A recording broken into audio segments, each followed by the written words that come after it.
साहित्य निधि में सुनिए डॉक्टर उर्मिला शिरीष की लिखी हुई कहानी उस रात का सपना। उर्मिला शिरीष जी हिंदी की प्रतिष्ठित कहानीकार हैं। उन्होंने अपनी लेखनी के बलबूते पर हिंदी कथा जगत में प्रतिष्ठा और पाठकों के हृदय में स्थान पाया है। प्रस्तुत है उनकी कहानी उस रात का सपना। लोगों का आना जाना लगभग बंद हो गया था। जो सड़कें दिन में दिखाई नहीं देती हैं वे अब सुनसान पड़ी थीं, सोई हुई, रौंदी हुई। रेलवे क्रॉसिंग है, इसलिए दिन भर गाड़ियों की लाइन लगी होती है, मगर इस वक्त एक भी गाड़ी नहीं है। ट्रेन आने वाली है, पर उतनी देर तक रुकने का सब्र कहाँ। सिग्नल होने के बावजूद सड़क पार करना आदत जो बन चुकी है। कई बार तो लगता है कि इंजन के साथ मैं भी उड़ता जा रहा हूँ, धक धक जैसे धरती फट जाएगी। मगर बाद में पता चलता है कि मैं वहीं खड़ा हूँ, सिर्फ गाड़ी मेरे हृदय को फड़फड़ाती हुई चली गई है। अपनी चिमचिमाती आंखों से नींद में डूबे शहर को देखता हुआ, लड़खड़ाती जबान से बड़बड़ाता हुआ, कांपते पाँवों को साध कर निकल जाना चाहता हूँ, लेकिन पान सिगरेट की गुमटी को देखकर रुक गया। सिगरेट पीने की तीव्र इच्छा होने लगी। न जाने कितनी देर तक सिगरेट फूंकता रहा, खड़ा रहा यूं ही। दिमाग में कोई बात है तो तेल में पड़े कीड़े की तरह छटपटा रही है। साहब, किसी का इंतज़ार है क्या? अपनी गुमटी को बंद कर लड़का व्यंग से मुस्कुराकर पूछ रहा है। उसे कोई जवाब दिए बगैर मैं आगे बढ़ गया। थोड़ी दूर पर मुझे ऑटो खड़ा दिखाई दिया। मैंने राहत की सांस ली कि मुझे पैदल नहीं चलना पड़ेगा। सचमुच ही मुझसे चला नहीं जा रहा था। मेरी एड़ियाँ दर्द से फटी जा रही थीं और तलवे जल रहे थे। ऑटो खाली है, मुझे छोड़ दो, मैंने ऑटो में बैठते हुए कहा। कहाँ तक जाना है?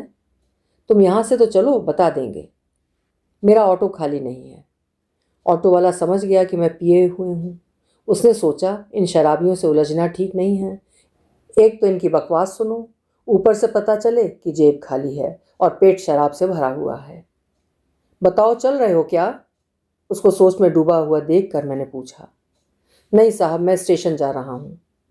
हाँ हाँ, वहीं जाओगे तुम तो। मीटर बढ़ा कर रखा होगा, लूटते रहोगे, कौन चेक करने वाला है? रात का फ़ायदा उठाते हो, है ना? मैंने तल्खी से कहा। माफ़ कीजिए, वो मेरी बात का बुरा न मानकर बोला और तुरंत ऑटो स्टार्ट करके चल दिया। ठीक है यार, जाने दो। अब जाना ही नहीं चाहते हो तो कोई जोर ज़बरदस्ती तो नहीं कर सकता। हर इंसान अपने मन का मालिक है। कहकर मैं पैदल ही चल पड़ा, क्योंकि उस सुनसान सड़क पर कोई भी नहीं था। लेकिन मैं जाऊं कहाँ? घर पर ताला होगा, पत्नी बाहर गई है। मैं एक दिन पहले ही लौट आया हूँ बाहर से।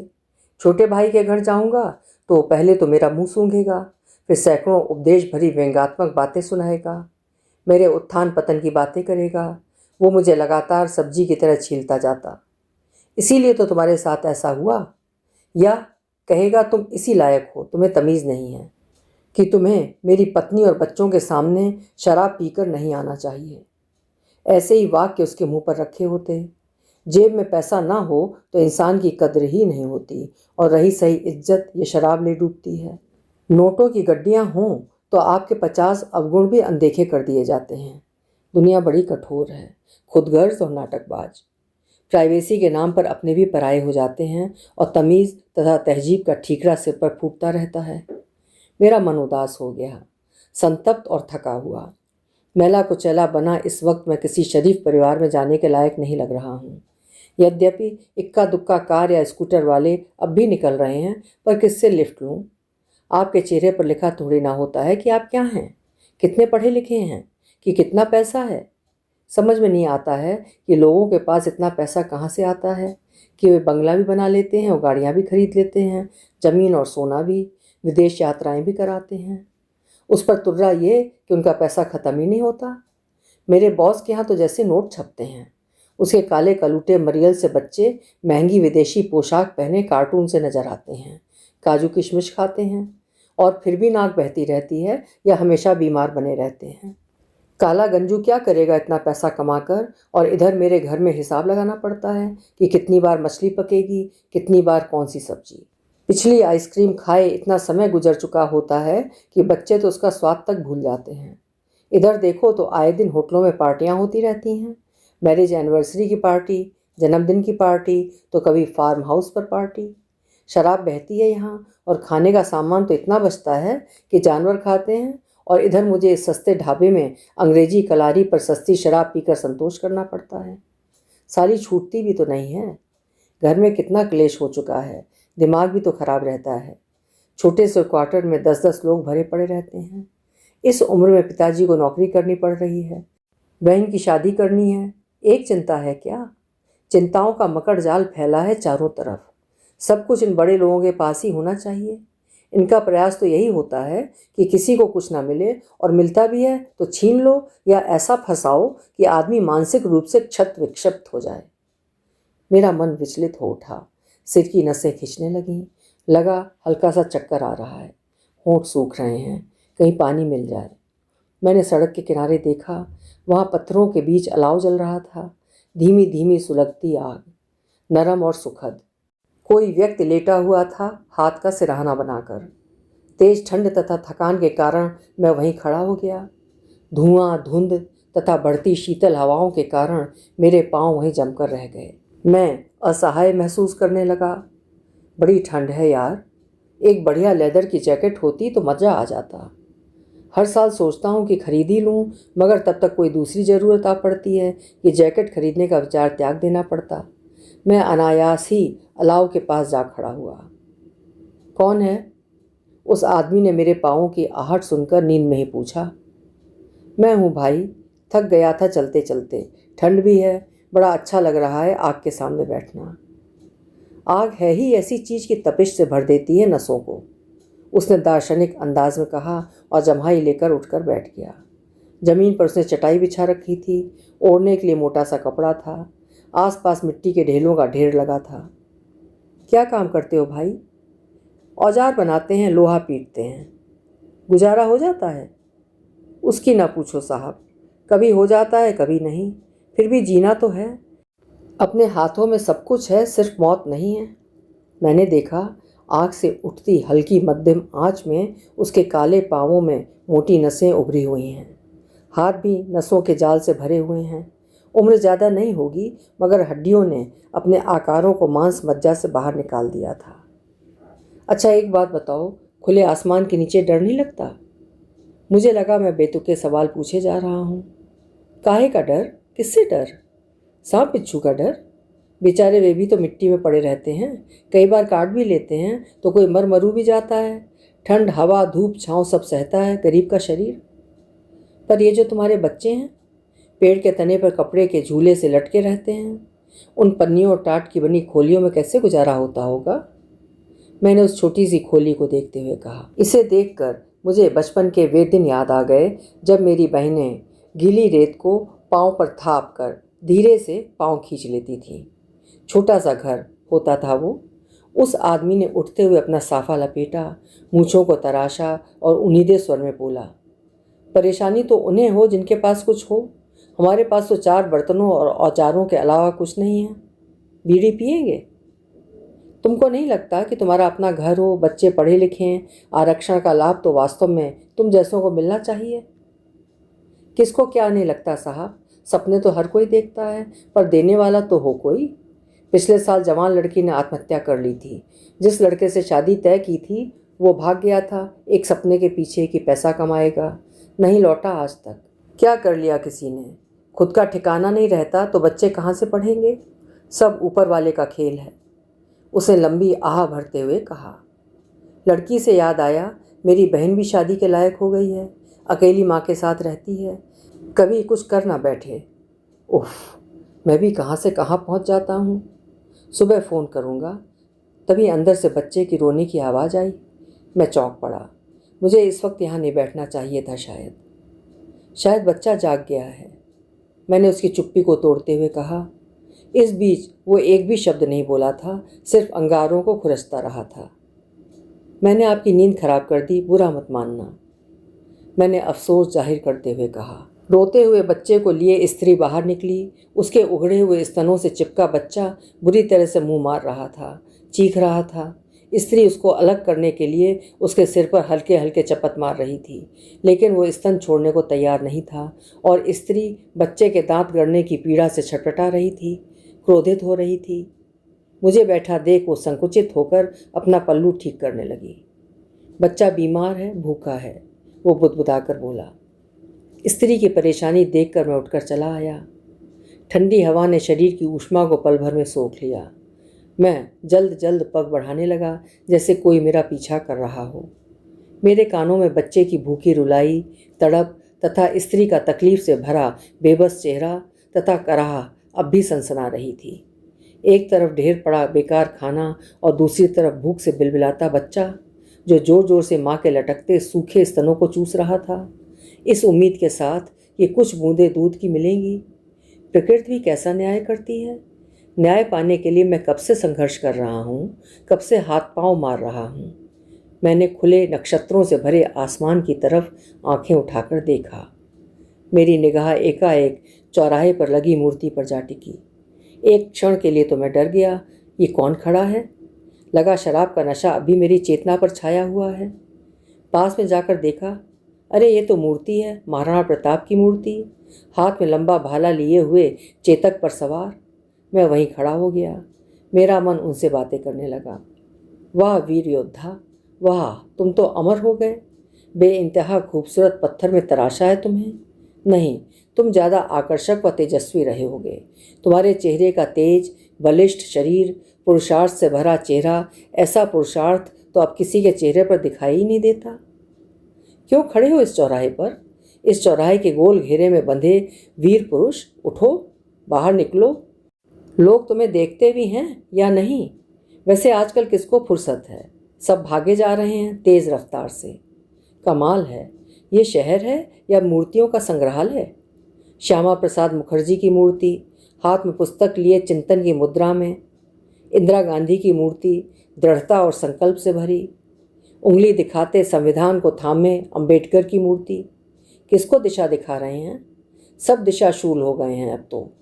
तलवार से ललकारते वीर शिवाजी की मूर्ति, चिंतन मनन की गहन मुद्रा को धारण किए नेहरू जी की मूर्ति, जय हिंद कहते हुए नेताजी सुभाष चंद्र बोस की मूर्ति। किसकी जय और किसकी पराजय? किसे फिक्र है आज हिंद की? सब अपनी ही जय जयकार में लगे हैं। लौह पुरुष पटेल की मूर्ति, जिनकी दृढ़ता अब किसी में नजर नहीं आती। बच्चों सी कोमल मुस्कान और संत सी निर्मलता लिए गांधी की मूर्ति, जिनका सिर्फ चेहरा ही रह गया है, धड़ तो गायब ही कर दिया है। सच भी है, आजकल हम सब धड़ विहीन ही तो हो गए हैं। और कितनी मूर्तियां याद करूं? क्या बढ़िया आइडिया है। किताबों के पन्नों से उतार कर मूर्तियों में गढ़कर चौराहे पर खड़ा कर दिया है तुम सबको भी। क्योंकि जीवन में तुम नहीं हो, विचारों में तुम नहीं हो, आचरण और कर्म में तुम नहीं हो, सिर्फ चौराहे पर या पार्कों में खड़े हो, पत्थरों में कैद। मैं वहीं बैठ गया। ना मालूम क्यों मुझे इस मूर्ति को देखकर आनंद की अनुभूति हो रही है, बल्कि इतने दिनों का भरा नैराश्य भी निस्सृत हो रहा है। अब तक मन बेहद बेचैन था, दुखी, हर तरफ से टूटा हुआ। मैं साल भर से यूं ही भटक रहा हूँ। बुरे वक्त में कोई साथ नहीं देता। किसके दरवाजे पर नहीं गया। कोर्ट कचहरी, नकली नेता, अफसर, रिश्तेदार, दोस्त, नहीं, मैं याद नहीं करना चाहता हूँ वो सब। मैंने अपना सिर झटका और पुनः मूर्ति को देखने लगा। वीर योद्धा, मेरा अंतर्मन तुमसे बातें करना चाहता है। मेरी आत्मा की बात सुनो। इतना बड़ा संसार और अपना कोई नहीं। एक पेड़ से निकली शाखें ही परस्पर दूर हो जाती हैं। यही सत्य है जीवन का। ओहो, तुम्हारा चेतक तो बड़ा खूबसूरत है, कितना ताकतवर दिखता है। जब तुम इस पर सवार होकर निकलते होगे तो ये कैसा सरपट भागता होगा, हवा में उड़ता हुआ। क्या कभी किसी को बैठाया है अपने साथ? आज तो गाड़ियों का समय है, लंबी चौड़ी चमकती दमकती गाड़ियाँ। मेरी बीवी तो सिर्फ गाड़ियों का सपना देखती रहती है। वही सपना उसकी नींद को मस्त बनाए रखता है। मैं भी सोचता हूँ देखने तो सपना, क्या बुराई है। सपने टूटने की पीड़ा या बचना हो तो दोष मुझे मत देना। इसलिए उसने नौकरी कर ली है। 8-10 घंटे काम करती है 1000 रुपये के लिए और हस्ताक्षर करके आती है 1500 की रसीद पर। देख रही है कि उसका शोषण हो रहा है, मगर शोषित होने में उसको मज़ा आता है। मेरा पैसा उसको पूरा पड़ता नहीं। वो कम आता था, जब अधिक आया तो मैं ही डूब गया, नहीं डुबो दिया गया। अच्छा दोस्त, मैं अपनी व्यथा कथा बाद में सुनाऊंगा। सुनाते सुनाते आदत सी हो गई है, जबकि सामने वाला कतराने लगा है, दूर भागने लगा है। फ़ोन करो तो मना करवा देता है। जिसने अपराध किया, पैसा कमाया, वो मज़े कर रहा है, विदेशों में घूम रहा है, और मैं, कैसा तड़प उठता है मेरा मन अपमान और निराशा से। अगर मैं वही सब सोचता रहा तो पागल हो जाऊंगा। चलो कहीं चलते हैं, इस शहर को देखने चलें। काश तुम्हारा घोड़ा उड़ने लगे, हवाई यात्रा का सुख भी मिल जाएगा। मैंने जेब टटोली और आखिरी पड़ी सिगरेट को सुलगा कर धुआं आकाश की तरफ उड़ा दिया। ओ परमात्मा, तेरे होने की प्रतीत मात्र से मन को कितना सुकून मिलता है। फिर तू मेरी प्रार्थना क्यों नहीं सुनता? क्या मुझसे नाराज है? या उतरो दोस्त, नीचे उतरो, कोई नहीं देखेगा। अगर देख भी लेगा तो पहचानेगा नहीं। अरे क्या तुम भी नेताओं की तरह हो गए हो, जिसे मिलने के लिए 3-4 घंटे इंतजार करना पड़ता है? बाद में उनका चपरासी मुस्कुराता हुआ बोल देता, कल आइए समय लेकर। तब मेरा मन करता था 4 थप्पड़ उसके मुंह पर मार दूं। दोस्त, वो दिन मैं कभी नहीं भूल पाता हूँ। जब भी याद करता हूँ तो तन बदन में आग लग जाती है। मैं अपनी बहन की शादी का कार्ड देने गया था, अपनी ममेरी बहन को, जो नई नई मंत्री की पत्नी बनी थी। मैंने सोचा इतने वर्षों तक हम साथ रहे हैं तो औपचारिकता की क्या ज़रूरत। इतना तो मालूम था कि वो व्यस्त है और पति के साथ समारोहों में दिखाई देती थी। मैं अपनी पत्नी को साथ लेकर गया। अंदर जाने लगा तो चपरासी ने रोक दिया। स्लिप पर नाम लिख कर दीजिए। बुरा तो लगा, लेकिन सोचा इतनी भीड़ भाड़ रहती है, इसलिए खास लोगों का नाम देखकर बुलाती होगी। मैंने अपना नाम लिखकर दे दिया और लोगों की भीड़ को चीरते हुए सबसे आगे दरवाजे पर जा खड़ा हुआ कि अभी बुलवाएगी ही। चपरासी ने बताया कि मैडम नहीं हैं, फिर बताया तैयार हो रही हैं, फिर बताया पूजा कर रही हैं, फिर बताया नाश्ता कर रही हैं। बीच में 3 बार और स्लिप भिजवाई। अंततः जब वो निकली तो मंत्री के पीए ने लोगों को इधर उधर हटाया, कुछ खास लोगों से मिलवाया भी। हटिए पीछे हटिए कहता हुआ पीए उसको बाहर ले आया। गाड़ी दरवाजे पर लगी थी। वो निकली। उसका चेहरा भावविहीन था। आंखों पर चश्मा चढ़ा था। हाथों में सोने के कंगन तथा हीरे की अंगूठियां चमक रही थीं। उसने बाहर खड़े लोगों की तरफ देखा भी नहीं। पत्नी ने मुझे पीछे से धकेला, जाओ मिल लो। मैं किसी तरह कार के दरवाजे तक पहुंचा। वो बैठने को थी कि मैंने कहा, भूल गई क्या? बोलो, कैसे आना हुआ? कुछ काम था? नहीं, काम नहीं था, शादी का कार्ड देने आया था। मैंने कार्ड आगे बढ़ाते हुए कहा, इनको दे दो। उसने पास खड़े व्यक्ति की तरफ इशारा किया और गाड़ी में बैठकर निकल गई। मैं अपमानित सा, लज्जित सा जाती हुई गाड़ी को देखता रह गया। लगा सारी भीड़ मेरे ऊपर हंस रही है। इस बेवकूफ़ को एप्लीकेशन तक लिखनी नहीं आती, और आज अच्छा ही हुआ जो मेरा मोह भंग हो गया था। इसलिए इतनी बड़ी मुसीबत में पड़कर भी मैंने कभी पलट कर नहीं देखा। मगर दोस्त, किस्मत किसी को नहीं बख्शती है। सबका हिसाब किताब यहीं पर बराबर हो जाता है। बाद में उसका पति न मंत्री रहा न पार्टी में, निष्कासित कर दिया गया था भ्रष्टाचार के आरोपों के कारण। गाड़ी, बंगला, वो रौब सब चला गया। सुनने में आया था कि उसकी तबीयत खराब रहने लगी थी, कैंसर हो गया था। अमेरिका गई थी ऑपरेशन करवाने। लाखों रुपए भरे पड़े हैं, आखिर खर्च करे भी तो कहाँ और कैसे? यहाँ देखो तो बच्चों को दूध नहीं मिलता और उधर ये लोग जनता का खून चूस कर उपभोग कर रहे हैं। तो दोस्त, ये है हमारे समय की दुनिया, तुम्हारे समय से एकदम अलग। तुम्हें कैसा लगता होगा? तुम सबका बलिदान, संघर्ष और त्याग सब व्यर्थ हो गया। इस समृद्ध खूबसूरती पर इठलाते शहर के महंगे बाजार के बीच खड़े होकर तुम क्या देखते रहते हो? चलो मैं दिखाऊं तुम्हें इस शहर की असलियत। मैंने महसूस किया कि मैं घोड़े पर सवार हूँ और हवा में उड़ा जा रहा हूँ, दिशा विहीन सा। वैसे तो सभी भूले भटके हैं, उल्टी चाल चल रहे हैं, सब खो गए हैं कहीं। जैसे घने कोहरे में कोई रोशनी काम नहीं करती, वैसे ही आज भी कोई विचार, सिद्धांत और मूल्य काम नहीं करता। सब व्यर्थ है, बेअसर, बेमानी। जानते हो क्यों? क्योंकि सब आत्म केंद्रित हो गए हैं, स्वार्थी, स्वजीवी। ये शहर का सबसे भव्य तथा बड़ा मंदिर है। मंदिर में कितनी शांति है, कितना पवित्र माहौल है इस समय, लेकिन बाहर धर्म को कैसे कलंकित कर दिया गया है। क्यों दोस्त? क्या धर्म व्यक्तिगत नहीं होना चाहिए? उसे सार्वजनिक बना दिया, उसकी पवित्रता और गरिमा को ठेस पहुंचाई है। प्रार्थनाओं का संवाहक मार्ग आलोकित करने वाला धर्म आज घृणा और वैमनस्य का कारण बन गया है। सचमुच दोस्त, सोचकर मन आहत हो उठता है। जन सेवा और कल्याण की भावना पर तो पाला गिर गया है। सब अपना सोचते हैं, इसलिए तो इतनी बेईमानी आ गई है। सारी व्यवस्था में भ्रष्टाचार घुला हुआ है। इसी भ्रष्टाचार ने मेरे जीवन को, मेरे कैरियर को बर्बाद कर दिया है, और ऐसा करने वाले को संरक्षण मिला रहता है। ये मेरे परिचित का बंगला है। खिड़कियों से छनती रोशनी आ रही है। अंदर का दृश्य तुम नहीं देख पाओगे। बिना पढ़ा लिखा, जिसे फॉर्म तक भरना नहीं आता, सिर्फ अपना नाम भर लिखना जानता है, विधायक है ये, जनता का प्रतिनिधि। मैं जानता हूँ उसने काम करवाने के नाम पर कितना पैसा कमाया है। हर रात मुर्गा चाहिए और पीने को बढ़िया शराब। चमचों का जमघट लगा रहता है। राजधानी में आकर मदिरा और यौवन का उपभोग कर रहा है।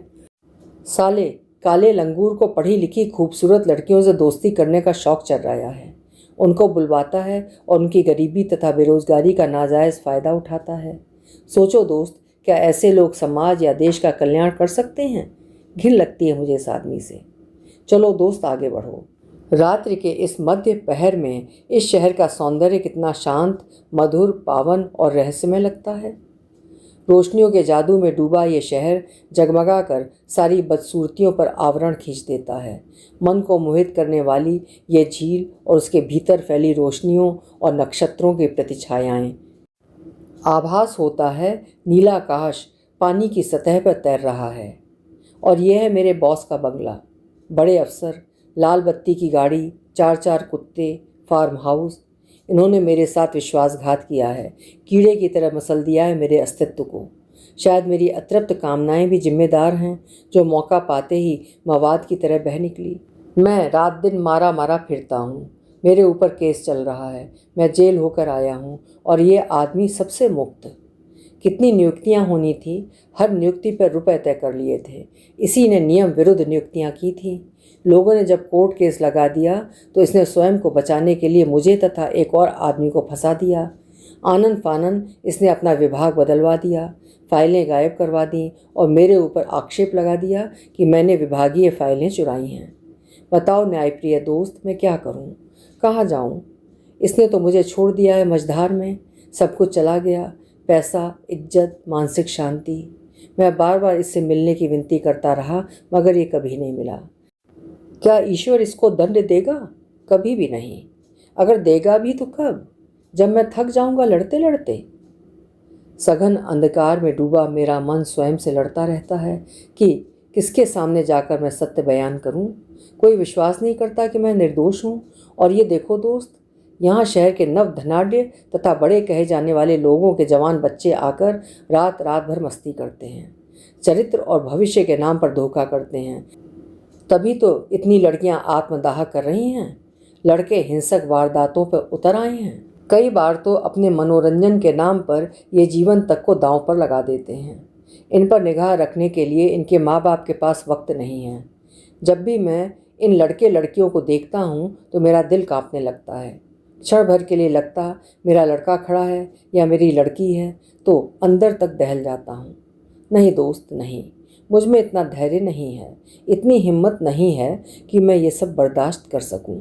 चलो लौट चलो। कितनी चीज़ें हैं, कितनी जगहें हैं, कितनी बातें हैं जो तुम्हें बतानी थी, अब फिर कभी बताऊंगा। अपने एकाकीपन के बोझ से दबा मैं तुमसे बातें करके कितना हल्का महसूस कर रहा हूँ। काश दोस्त तुम बोल पाते। गाड़ियों का आना जाना बढ़ता जा रहा है। लोग देख लेंगे। आकाश में भी अंधकार की सघनता छट गई थी। तारों की चमक उतनी तेज नहीं रह गई थी। रात की मादकता, निस्तब्धता और रहस्यमयता धड़कने लगी थी। आसमान सुस्त था तो धरती स्फूर्तिवान एवं सुगंधित। चारों ओर भोर की ताजगी तथा उजास फैलती जा रही थी। हड़बड़ा कर उठा, आंखें मली, घड़ी की तरफ देखा। कितना बज गया? 5। मतलब सुबह हो गई है। तो क्या मैं रात भर यहीं बैठा रहा? नहीं, मैं तो चेतक पर सवार होकर उड़ रहा था, घूम रहा था। साथ में और कौन था? कोई अजनबी। अरे यही तो थे। इन्होंने मेरी बातें कितनी ध्यान से सुनी थी, मगर प्रत्युत्तर में कुछ नहीं बोले थे। मैंने फिर ध्यान से देखा। घोड़ा और घुड़सवार तो अपनी जगह पर हैं। रात्रि में मनुष्य बनकर मेरे साथ घूमने वाले ये महापुरुष फिर से पाषाण बन गए। कुछ समझ में नहीं आ रहा है। जरूर रात में मैंने अधिक पी ली होगी या सपना देख रहा हूँगा। मैंने भारी हो रहे सिर को जोर जोर से हिलाया डुलाया। ठंड से अकड़े शरीर को थपथपाया और उठकर अपने घर की तरफ चल दिया, मगर पलट कर देखने का मोह न त्याग सका। मन ने कहा, दोस्त, यदि वो सपना भी था तो भी मैं फिर से आऊँगा। अभी बहुत बातें हैं तुमको सुनाने के लिए। अभी आप सुन रहे थे डॉक्टर उर्मिला शिरीष की लिखी हुई कहानी उस रात का सपना। ये कहानी सन 2001 में प्रकाशित हुई थी। आपसे अनुरोध है, कहानी अगर पसंद आई हो तो लाइक शेयर करिएगा और चैनल भी सब्सक्राइब कर लीजिएगा। धन्यवाद।